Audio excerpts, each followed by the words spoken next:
हर किसान से पूछ लो आप, वो डीएपी के अलावा नाम ही नहीं जानता है नहीं है। और आप तो डीएपी बोल रहे हैं, हमारे यहाँ के किसान तो सीधे जाओ क्या डाला कहना डीपी डाल दी, बस डीएपी नहीं बोलते, सीधे डीपी भी डाल दी। देखिए गन्ने के लिए खाद की जो डोज होनी चाहिए, गन्ने में डीएपी तो दिखानी भी नहीं चाहिए। डीएपी का गन्ने में कोई काम नहीं है। गन्ने को चाहिए एसएसपी, सिंगल सुपर फास्फेट। वो क्यों चाहिए उसका जवाब मैं अभी आपको दे रहा। एसएसपी में अब 5 तत्व मिलते हैं और डीएपी में 2, नाइट्रोजन फास्फोरस। जब आप नाइट्रोजन फास्फोरस डीएपी से दे रहे, महंगा 1400 के लगभग कट्टा है, तो ऐसा खाद डालने से फायदा क्या? बिल्कुल उसी लाइन पर चलने का फायदा क्या है? एसएसपी में आपको फास्फोरस तो मिलती ही है, कैल्शियम मिलेगी, जिंक मिलेगी, मैग्नीशियम मिलेगी, बोरोन मिलेगी, सल्फर मिलेगी। ये इतने तत्व आपको एक खाद से मिल रहे। और कीमत की अगर बात करूं तो 100-200 रुपये ऊपर है, 100-200 रुपये। आप जरा सोचना इस विषय में कि मैं सुपर को क्यों कह रहा। सुपर बेचने वाला नहीं हूं मैं, मुझे सुपर से आपकी डीएपी से कोई और ऐतराज नहीं है, लेकिन हमें फायदा कहीं में मिल रहा। सबसे बड़ी बात है फायदे की। 1 एकड़ गन्ने के लिए बुआई जब आप करें 4 कट्टे सुपर के, कृपया करके कोई भी ये ना सोचे कि मैं 3 कट्टे डाल लूं तो काम चल जाएगा, तो फिर 1 भी ना डालो। खुराक पूरी होनी चाहिए। 1 एकड़ में 4 कट्टे सुपर, 30 से 35 किलो यूरिया 1 एकड़ के लिए। 1 एकड़ के लिए 1 एकड़ की डोज बता रहे हैं, 1 एकड़ की डोज बता रहे हैं। जब आप 4 बीघा है उस समय की आपको डोज बता रहे हैं, बुआई की डोज बता रहा हूँ आपको। 30 से 35 40 किलो, बस 40 से ऊपर यूरिया कतई ना लगाओ। 35 से 40 यूरिया, 4 कट्टे सुपर और 1 कट्टा पोटास। पोटास वो होना चाहिए जो 60% वाला है, 60 वाला, लाल वाला जो आता है। ये जो आजकल वो आ रहे हैं बायो पोटास, उसके 4 बैग नहीं। अच्छा, उसके 4 बैग डालो, तब उसकी पूर्ति करेगा वो, तब जाएगा। वो 60 में है, वो 15-16 में है। समझे ना ये बात? ये आपके बुआई के टाइम की डोज है। जमीन में जब आप गन्ना बुआई करते हैं तो ये उस समय की डोज है। और लेक्चर यहीं कर दूं मैं, वहीं क्या करेंगे। मैं अभी शुरू से बता दे रहा आपको। देखिए गन्ने की बुआई 200 साल से 132 साल से गन्ने का इतिहास है यहाँ भारत में, जो गन्ने की खेती हो रही है। लेकिन हम उसी पैटर्न पर गन्ना बोते जा रहे हैं। जू का तो वही सिस्टम चल रहा है हमारा, वही 2.5 फीट पर कूड़ निकाले गन्ना बो दिया।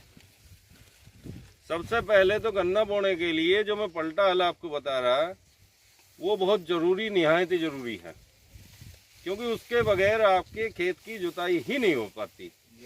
आपका ये कल्टीवेटर या हैरो मात्र इतना नीचे जाता है, 3-4 उंगल 5 उंगल, ये सब नीचे जाता है, नहीं जाता। हम लोगों ने क्या करा कि वो एक नीचे एक ऐसी कड़ी परत बना दी जिसके नीचे कुछ नहीं जाता, फिर ना गन्ने की जड़ें जाएं।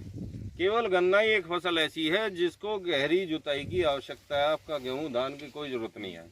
गेहूं में इतनी जड़ें होती हैं, बस आप कभी भी उखाड़ के देख लेना, और गन्ने की जड़ें जाती हैं इतनी। लेकिन जब हमने वो हार्ड लेयर बना दी तो उसमें जड़ें जाएंगी कहाँ? उसके लिए पलटा हल, गन्ने की जब भी आप बुआई करें पलटा हल जरूर चलाएं। पलटे हल बगैर आपका अब आज के टाइम में सरवाइव करना संभव ही नहीं है। जब पलटा हल चला देंगे, एक पलटे हल का बाप आ गया, आप लोगों ने सीधा सिस्टम चला दिया। सब किसानों ने बोले एक रोटावेटर मार दे, खेत तैयार है, गन्ना बो दे। सबसे सस्ते में काम हो रहा है नहीं है? सही है। गन्ने के खेत में क्या, किसी भी खेत में रोटावेटर घुसना नहीं चाहिए। रोटावेटर तो एक ऐसा जुगाड़ है, आदमी नहाया है नहीं, नाई के जा बैठा, बाल बोल ठीक करे, बोले नहा लिया मैं, वो सिस्टम है। रोटावेटर अगर आप चलाएं, पलटा हल चला के एक रोटावेटर जब चला सकते हैं अगर उसमें घास वास ज़्यादा है, वरना आपके खेत में, गन्ने खेत में रोटावेटर की कोई ज़रूरत नहीं है। या है? जब आप उसे चला देंगे फिर आप कूड़ पाड़ने की बात आएगी। गन्ने की फसल के लिए लगभग 8 से 9 इंच गहरा कूड़ होना चाहिए। क्या मेरी बात से सहमत हैं आप लोग? लेकिन होता कितना? 3 या 4 इंच, 3 इंच बल 3 इंच। वो 3 इंच का ये सबसे बड़ा दुष्परिणाम क्या है आज की तारीख में? सब कह देते हैं बाबूजी गन्ना गिर गया। वो गिरेगा ही जब ऊपर बैठा। देखेगा जब जड़ें, गन्ना आपने डाल दिया, जड़ें चली उसकी जड़ें नीचे हार्ड लेयर होने की वजह से साइड को चलती हैं, ऐसे नीचे जाएंगी नहीं वो। जब वो ऊपर ही खड़ी रहेंगी, ऐसे गुच्छा बना रहेगा, तो उसकी पकड़ ही नहीं होगी गन्ने की। जब पकड़ नहीं होगी, वो एक हवा चलेगी थोड़ी सी, उसी में लौट जाएगा। नहीं लौट जाएगा। देखिए गन्ने की गहरी जुताई करके कूड़ पाड़े कम से कम 8 से 9 इंच। एक स्केल रख लें या कोई लकड़ी रख लें, उससे पता चल जाएगा कि जितना गहरा कूड़ गन्ने में आप फाड़ दोगे, जितनी भी गहराई कर दोगे कूड़ की, उतना ही आप ये मान लो आपने 20-50% प्रोडक्शन आपका बिल्कुल फिट हो गया हो गन्ने की गहराई से। बाकी काम बाद में। अच्छा, खाद आप लोग कब डालते हैं? कूड़ पाड़े कब डालते हैं?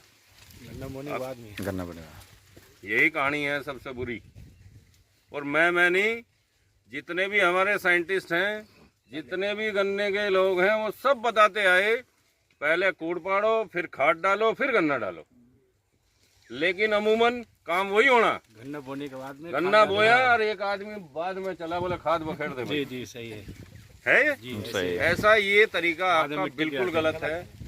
आप इससे अपना जमाव प्रतिशत 20 से 30% घटा रहे।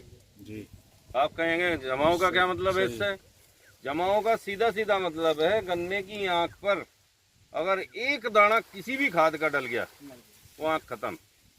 मट्टी डालोगे आप, डालते ही वो पसीना लेगी, पसीना लेते ही काम खत्म। जैसे आप खेत में काम कर रहे हो, काम करते करते आंख में अगर बाई चांस पसीना चला गया तो आंख धोओगे एकदम। लेकिन गन्ने के बेचारे का हाथ नहीं है, गन्ना क्या करेगा?